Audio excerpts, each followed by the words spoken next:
جیسے اوورسیز پاکستانی ایک بڑا سرمایہ کاری کرتے تھے ریئل اسٹیٹ میں پاکستان میں، موجودہ جو حالات بنے ہیں، سیاسی صورتحال جو بنی ہے، یوں لگ رہا ہے کہ شاید انہوں نے اپنے ہاتھ کھینچ لیے. کیا یہ واقعی درست ہے؟ دیکھیں فیصل، اس کے 3-4 فیکٹرز ہیں. میں ون بائی ون آپ کو شیئر کروں گا. دیکھیں سب سے پہلا فیکٹر یہ ہے کہ پولیٹیکل انسٹیبلٹی.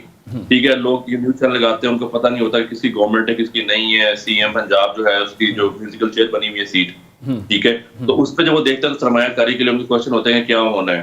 ایک نمبر 1 فیکٹر بہت ہے، پولیٹیکل انسٹیبلٹی بہت بڑا فیکٹر ہے. بالکل ٹھیک ہے. Second, schemes. میں زیادہ دور نہیں جاتا ہوں، اپنے سرکل کی بات کرتا ہوں. میرے دوست ہے عدنان، ان کے بھائی عمران، ایک یو کے ریزیڈنٹ ہے، ایک سعودی ریزیڈنٹ ہے. انہوں نے ایک ایئرپورٹ کے پاس پلاٹ لیا، ان کو زمین بھی دکھائی گئی، ٹھیک ہے. وہ ایک خاتون تھی، انہوں نے سوسائٹی بنائی ہوئی تھی، ہاؤسنگ سوسائٹی، ٹھیک ہے.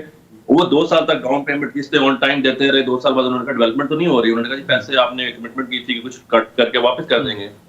جب پیسے مانگنے گئے انہوں نے کہا جی ہم نے سوسائٹی کسی اور بندے کو بھیج دی ہے. وہ بیچارہ بندہ سعودیہ سے جو عمران حیدر تھے وہ چھوڑ کے آئے. انہوں نے کہا کہ جی میں اگلے بندے سے بات کروں. اگلے بندے سے بات کرنے کے انہوں نے کہا جی ہم نے زمین خرید لی، انہوں نے آپ کو ڈاکومنٹیشن نہیں دی. چیمہ صاحب، اب ہم یوٹیوب میں یا سوشل میڈیا میں سوسائٹیز دیکھتے ہیں، لیکن کیا ہمیں تحقیق کرنے کی ضرورت نہیں ہوتی کہ کیا ان کے پاس لیگل ڈاکومنٹس کمپلیٹ ہیں یا نہیں ہے؟ تو جو لینے سے پہلے اوورسیز پاکستانی یہاں اپنے کسی ریلیٹیوز کو بیچ کے اس کی باقاعدہ تصدیق کیوں نہیں کرواتے؟ دیکھیں ڈیفینیٹلی ان کے والد صاحب گئے تھے، انہوں نے زمین دکھائی، انہوں نے کہا کہ ہم نے این او سی بھی اپلائی کیا. لیکن آپ کو مجھے تو معلوم ہوا کہ این او سی ایک قسم کے نہیں ہوتے ہیں، 8 10 12 قسم کے ہوتے ہیں. ٹھیک ہے، وہ پہلا جو اپلائی کرتے ہیں این او سی وہی دکھایا کہتے ہیں جی ہم نے این او سی اپلائی کیا، ہمیں این او سی مل گیا ہے نا. ٹھیک ہے، تو ظاہر بات ہے ہر بندہ ٹیکنیکل ڈیٹیل نہیں سمجھتا. ٹھیک ہے، اور اب وہ 15 بندوں میں بیٹھ کے یوکرین بزنس کمیونٹی میں بیٹھے ہوئے تو وہ کہتا ہے بھائی مجھے 10 کروڑ کی چیز 1 کروڑ کی ملے میں نہیں لوں. تو اتنے بڑا سیکٹر ہے، اتنی بڑی فارن انویسٹمنٹس آتی ہیں پاکستان میں، لیکن اس کا کوئی آج تک گورنمنٹ نے کوئی ایسی ہیلپ لائن نہیں بنائی کہ جہاں پہ انویسٹیگیشن ہو سکے، ایف آئی کے تھرو یا کسی اور کے تھرو، کہ جا کے کسی اوورسیز کے جو مسئلے ایٹ لیسٹ حل ہو سکیں، انویسٹیگیٹ ہو سکیں. اب ان کا پیسہ ڈوب گیا تو دیکھیں 2 ڈفرنٹ کنٹری میں اوورسیز پاکستانی ہیں، they will never invest in Pakistan. اپنے دوستوں کو بھی بتائیں گے بھائی نہیں کرنا. تیسری مین وجہ یہ ہے کہ جو گورنمنٹ چینج ہوئی ہے اور باقی سب جو معاملات چل رہے ہیں پاکستان کے، اس میں جو ڈی ویلیو ہوئی ہے کرنسی. میں کوئی ایگزامپل دیتا ہوں، کسی بندے نے 2 کروڑ کا پلاٹ لیا ہے، اب وہ 3 کروڑ کا ہو گیا ہے، بڑے اچھا ان کے انکریز ہوا ہے. لیکن جب انہوں نے 2 کروڑ بھیجا تو وہ 1 لاکھ پاؤنڈ تھا. اب اگر وہ 3 کروڑ کا بیچیں گے اور واپس بلائیں گے تب بھی 1 لاکھ پاؤنڈ ہی ہے، لیکن ان کو ٹیکسز پڑیں گے، کیپٹل گین ٹیکس. لیکن اس کے ساتھ اگر دیکھیں تو کرنسی پاکستانی ڈی ویلیو ہوئی ہے. آپ یو کے کی اگر پاؤنڈ کی بات کریں، اس کی پرائس انکریز ہوئی ہے، ڈالر اوپر گیا ہے، تو اوور آل جتنے بھی اوورسیز ان کو فائدہ نہیں ہو رہا؟ دیکھیں فائدہ اس صورت میں ہونا کہ انویسٹمنٹ ہوتی ہے. جب فصل لگاتے ہیں آپ نے فصل کاٹنی بھی ہوتی ہے، اس کا فروٹ ہے وہ بھی انجوائے کرنا ہوتا ہے.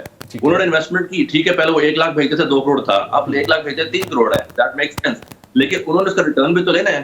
ریٹرن میں انہوں نے گاڑی خریدنی ہے، ہالیڈے پہ جانا ہے، بچوں کی شادیاں کرنی ہے، جو بھی ان کے اپنے پلانز ہیں نا، وہ تو ان کو مسئلہ بنتا ہے. اس میں پاکستان سے کچھ پیسے منگوانے ہو باہر، وہ بڑا ایک ٹربل ہے. تو مطلب 2 کروڑ کی چیز 3 کروڑ میں اگر ہو بھی جائے نا، ان کی پاؤنڈ کی جو ڈی ویلیو ہوئی ہے اس کی وجہ سے ٹیکسیشن اور پیسے واپس منگوانے میں ان کو وہ بہت پھٹا پڑ جاتا ہے. میں ناصر صاحب سے اس پہ کمنٹس لوں گا. ناصر صاحب، عبداللہ چیمہ صاحب نے بات کی ہے کہ اوورسیز پاکستانی جب یہاں سرمایہ کاری کرتے ہیں تو ایک اعتماد بہت زیادہ کرتے ہیں، ان کے ساتھ دھوکے بھی ہوتے ہیں، تو اس کو کیسے روکا جا سکتا ہے؟ دیکھیں فیصل بھائی، ایک تو آپ نے جو یہ پبلک پراپرٹی کے نام سے پروگرام شروع کیا ہے، آپ اوورسیز جو ہمارے انویسٹر ہیں، کلائنٹ ہیں، جو لوگ انویسٹمنٹ کرتے ہیں، ان کی آواز بنیں.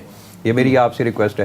پھر سیکنڈ یہ کہ پاکستان کے اندر اگر ریئل اسٹیٹ انڈسٹری کو پراپر جو ہے اس کا ایک میکنزم کے طور پہ بنا دیا جائے، پراپر اس کی جو بائی لاز ہیں وہ سارے فائنل ہو جائیں، انڈسٹری کا اس کو درجہ مل جائے، پھر اس کے ساتھ ایک اوورسیز فورم بنایا جائے تاکہ کوئی بھی پاکستان کے اندر کوئی بھی بلڈر، کوئی بھی ڈیولپر اوورسیز پاکستانی کے ساتھ تھوڑی بہت بھی کوئی اگر ہیرا پھیری کرتا ہے یا اس کو جو پراپرٹی دکھائی جاتی ہے وہ پراپرٹی ڈیلیور نہیں ہوتی، اس کے اوپر باقاعدہ طور پہ ایف آئی آر ہونی چاہیے تاکہ ہمارے جو اوورسیز پاکستانی ہیں ان کا اعتماد بحال ہو، پاکستان کے اندر وہ انویسٹمنٹ کریں، اپنی جو جمع پونجی ہے وہاں پہ بڑی مشکل کے ساتھ وہ کماتے ہیں، وہ پاکستان کے اندر انویسٹمنٹ کریں. سردار صاحب، آپ سے میں یہ جاننا چاہ رہا ہوں، جیسے عبداللہ چیمہ صاحب نے بھی یہ پوائنٹ اٹھایا اور ناصر صاحب بھی بات کر رہے ہیں کہ اس کو ریگولیٹ کرنے کی یا اس کے لیے قانون سازی کی ضرورت ہے ریئل اسٹیٹ کے سیکٹر کی، لیکن بدقسمتی سے قانون سازی نہیں ہے. تو یہ جو اوورسیز ہمارے پاکستانی ہم پہ اعتماد کر کے پیسہ بھیجتے ہیں، تو قانون سازی جب ہو جائے گی تو مزید ان کا اعتماد بحال نہیں ہوگا؟ سر سب سے پہلے تو میرے خیال میں قانون سازی کی ضرورت سے زیادہ ایجوکیشن کی ضرورت ہے، ایجوکیٹ کرنے کی ضرورت ہے. جیسے آپ کا یہ پلیٹ فارم ہے، آپ ایجوکیٹ کریں، میں کچھ ایجوکیشن میں اضافہ کروں.